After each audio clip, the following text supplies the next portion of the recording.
Welcome back to the News Hour. My goodness, I'm hearing my own theme music, and I don't even know it's for me. Bob, are you on? Yes, I am. Oh, well, let me tell you what happened and the reason I'm late. I know you had a snowstorm. No, oh, my goodness, it's June, Bob. It's June. No. So Chicago has some nippy weather, and today is very typical. I think it's, if we're lucky, it's 60 degrees. But my phone went dead. I picked it up, and there was nothing. And I picked up an extension, and I heard a terrible, terrible sound. So something went awry with my phone, and, I didn't panic, but I said, oh, my God, what am I going to do? I don't have a cell phone. So I started banging on neighbors' doors. The first one wasn't in. Luckily, I found another one. I'm using her cell phone. So here we are, and here we go. The joys of live radio, Bob. You never know what's going to happen. At least the roof didn't come down on my head. But anyway, yes. Welcome to the program. I know Michelle started you off, but what I would have asked, I guess he introduced you and explained who you are, et cetera, and so on, so I don't have to do that, right? No, he didn't introduce me. He didn't introduce you. Well, let me just get myself in order here. Okay. Let me just tell everybody that Bob Chapman is a longtime market professional. He's been in this business for over 40 years. He's written articles. He does analysis on business, finance, economics, and politics. And he's currently the owner and editor of the International Forecaster.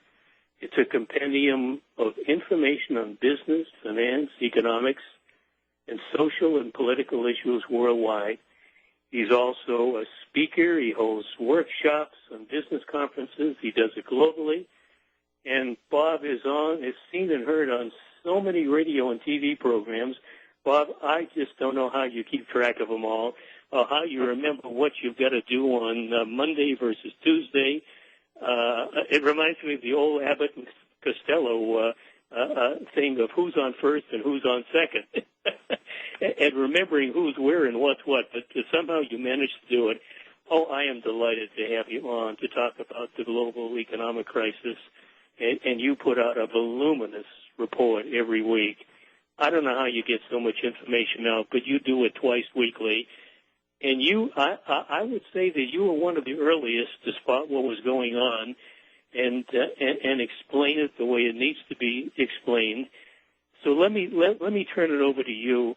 Explain the listeners, when you saw this thing coming, what we're going through now, and what you see unfolding as we look to the months ahead.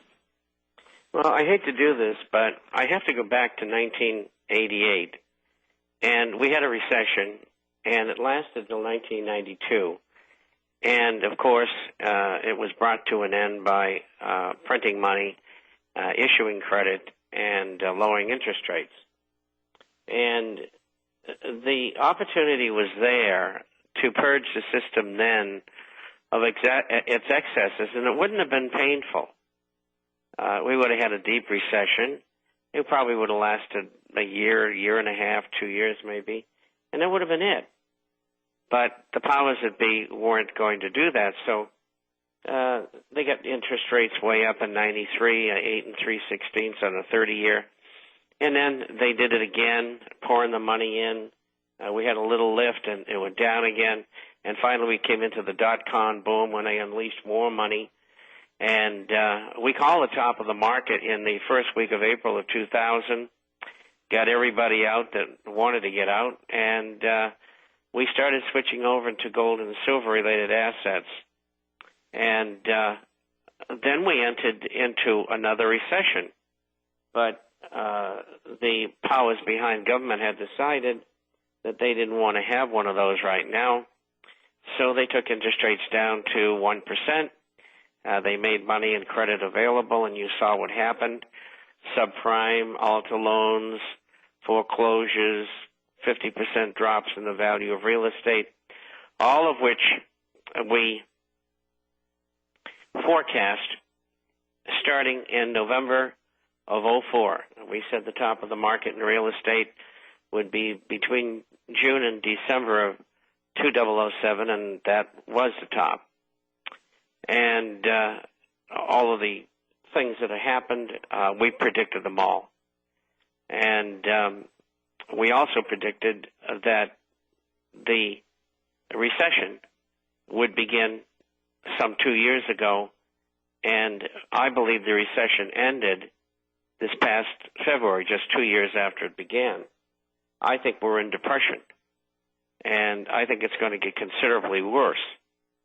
The problem is that the Fed Reserve, which is privately owned and is owned by 12 regional Federal Reserve banks, and they're large shareholders who have been large shareholders since 1913, control those banks as well as the Federal Reserve in Washington. And as an aside, as you probably are aware, there's legislation in the House, H.R. 1207, which John Stadmiller and I have talked about before. And about 2 months ago, I started on a mini crusade all over the networks, and I was fortunate. I got on over 100 different programs and told people about the Federal Reserve Transparency Act of 2009. At that time, they had about 100 co-sponsors, and now they get 213. And all they need is 218. They can bring it out of committee and bring it up for a vote. Now, I think it'll. This would be to audit the Federal Reserve, Bob. Is that to right? Audit the Fed. That's correct. And I think it'll get passed in the House.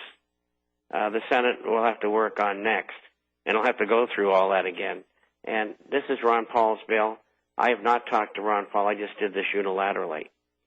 But this is the cause of all of our problems. That's why I brought it in at this point. The banks and the brokerage firms, private equity firms, have been running rampant. In fractional banking, usually a bank will lend $8 to $10 on every dollar they have on deposit. That's normal, historically. All of these institutions, including the hedge funds, were using leverage of 40 to 60 times. Some of the hedge funds were over 100 times. So they just went absolutely berserk. They turned the financial system simply into a casino. And then the Fed and the Treasury, to some extent, have gone about bailing out all these entities, part of whom own the Fed in Washington. We have 19 banks which are insolvent. The biggest banks, they control 75% of the deposits. And that's why that's the excuse they use to bail them out. They should have let them all go under. And it would have been cheaper for the government to pay off the depositors than it would to be to bail the banks out. And so the legislation is very important so it doesn't happen again. Follow-up legislation is in the hopper to get rid of the Fed, and I think that's the best thing that could happen to us. It would give us a chance to see through, get some transparency of what's going on in our monetary world, because the Fed sets interest rates and creates money and credit, and also supposedly smooths the Treasury bond market, as well as it also has the job of creating money out of thin air. And but so there's no question in my mind, and other guests who've come on this program, as you've been saying, the core issue in this country, the core reason that we're in this terrible economic mess globally is the U.S. Federal Reserve. The Federal Reserve, as you say, a private banking cartel. The major banks own it. The big ones are insolvent. I think the big one. I think another solution is don't bail out these banks. It's like taking a cancerous institution and making it even more cancerous, keeping it alive, letting the malignancy grow and spread. The best way to solve this problem is abolish the Fed. Ron Paul has tried and failed at least 3 times, I believe, with the Federal Reserve Abolition Act, close down the big banks or break them up,